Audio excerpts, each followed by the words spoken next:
خدا کے واسطے ٹریفک کا چلان کروا لو، آپ کو کیا فرق پڑے گا؟ اس ملک کے لیے چلان کروا لو، اس قوم کے لیے چلان کروا لو، خدا کے لیے میری نوکری بچانے کے لیے چلان کرا لو۔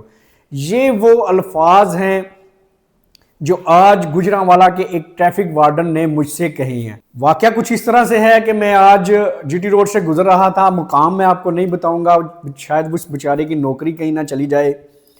ٹریفک وارڈن نے مجھے روکا، چونکہ میری گاڑی پہ کوئی ایسا میڈیا کوئی ایسا کچھ نہیں لکھ رہا ہے، ایک عام پبلک کی طرح میں اپنی گاڑی یوز کرتا ہوں۔ تو اس نے مجھے روکا اور مجھے کہتا ہے کہ آپ نے سیٹ بیلٹ لگائی ہے۔ قدرتی میں نے سیٹ بیلٹ لگائی ہوئی تھی، تو مجھے کہتا ہے ڈرائیونگ لائسنس دکھائیں۔ میں نے ڈرائیونگ لائسنس بھی دکھایا، اور مجھ سے تھوڑی دیر بعد مخاطب ہو کے کہنے لگا میں آپ سے ایک ریکویسٹ کرنا چاہ رہا ہوں۔ میں نے کہا جی بتائیے گا۔ خدا را 1000 روپے کا چلان کروا لیں۔ میں نے کہا جی میں کیوں چلان کراؤں؟ میری ساری چیزیں پوری ہیں، میں سیٹ بیلٹ بھی لگائی ہوئی ہے، میرے پاس ڈرائیونگ لائسنس بھی ہے، اور میں نے کوئی ایسی وائلیشن بھی نہیں کیا ہے۔ تو یقین کریں کہ بڑی سی گالی حکومت کو نکال کے کہتا ہے کہ ہمیں ٹارگٹ دیا گیا ہے، اور اگر میں نے شام تک وہ ٹارگٹ پورا آج کا نہ کیا تو میری ایکسپلینیشن کال ہو جائے گی۔ تو آپ کو کیا فرق پڑتا ہے؟ اچھے خاصے لگ رہے ہیں تو 1000 روپے کا چلان کروا لیں، خدا کے لیے کروا لیں۔ میں نے کہا یار یہ کس طرح کی تم مجھ سے باتیں شروع کر دی ہیں؟ تو کہنے لگا یار اس قوم کے لیے اس ملک کے لیے کروا لیں، چلیں نہیں تو مجھے دیکھیں، میں ایک پڑھا لکھا نوجوان ہوں، میری نوکری کا سوال ہے۔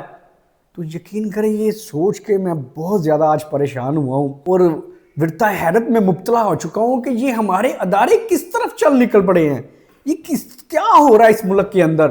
محترمہ مریم نواز صاحبہ یہ کیا آپ پنجاب کو کس طرف لے کر جا رہی ہیں؟ عائشہ بٹ صاحبہ آپ سی ٹی او ٹریفک ہیں، یہ کس طرف کو لے کر جا رہی ہیں ادارے کو کہ نوجوان جو آپ کے ہمارے جو ملک کے جو پڑھے لکھے طبقے کے لوگ ہیں جو سرکاری نوکری کو ایک ایم سمجھتے تھے، یہ کس طرح سے ان سے ڈیوٹیاں لے رہے ہیں کہ وہ اب اس نہج پر پہنچ چکے ہیں کہ اچھے برے کی تمیز کیے بغیر وہ اپنے ٹارگٹس کو اچیو کریں۔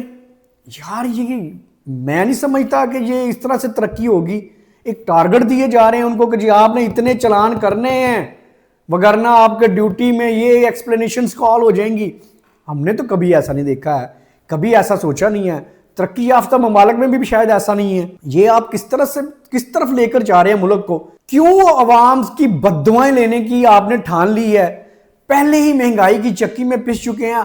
سرکاری اداروں کا کام ہے عوام کو ریلیف فراہم کرنا، نہ کہ انہیں نوچنا۔ یہ تو نوچنے کے مترادف ہے۔ اب اس کا اگر ٹارگٹ پورا نہیں ہوگا تو وہ تو اس طرح سے ترلے منتی کرے گا، تو وہ خدا کے اور رسول کے واسطے ہی دے گا۔ تو یار یہ میں سمجھتا ہوں، میں آج بہت بہت بہت زیادہ پریشان ہوا ہوں ان حالات کو دیکھ کر۔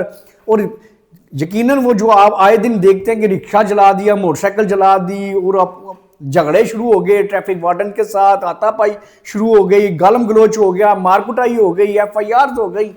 تو یہ اداروں کے درمیان جب تصادم ہوگا، عوام جب اس طرح سے سرپٹا اٹھیں گی، ان کا آپس میں تصادم ہوگا، تو پھر تو حالات تو جو ہے خانہ جنگی کی طرف جائیں گی۔ اور آپ کہتے ہیں کہ ہم ترقی کر رہے ہیں، یہ کیسی ترقی ہے یار؟ خدا را یہ ٹارگٹس دینے والا سسٹم ختم کریں۔ ہاں ٹھیک ہے، جو وائلیشن کرے، جو قانون کی خلاف ورزی کرے، ہم اس کے خلاف ہیں۔ جو قانون کے مطابق اس کی سزا بنتی ہے، جو اس کا چلان بنتا ہے، وہ ضرور ہونا چاہیے۔ لیکن اس طرح سے اگر آپ ان کو ٹارگٹس دیں گے تو پھر تو وہ بیچارے گلی محلوں میں، سڑکوں پہ، جی ٹی روڈ پہ، جہاں پہ بھی ان کے ڈیوٹی ہوگی وہاں پہ پھر وہ ترلے ہی کریں گے۔ تو یہ اداروں کا کیسے وقار بحال ہوگا، اس حوالے سے آپ کو سوچنا ہوگا۔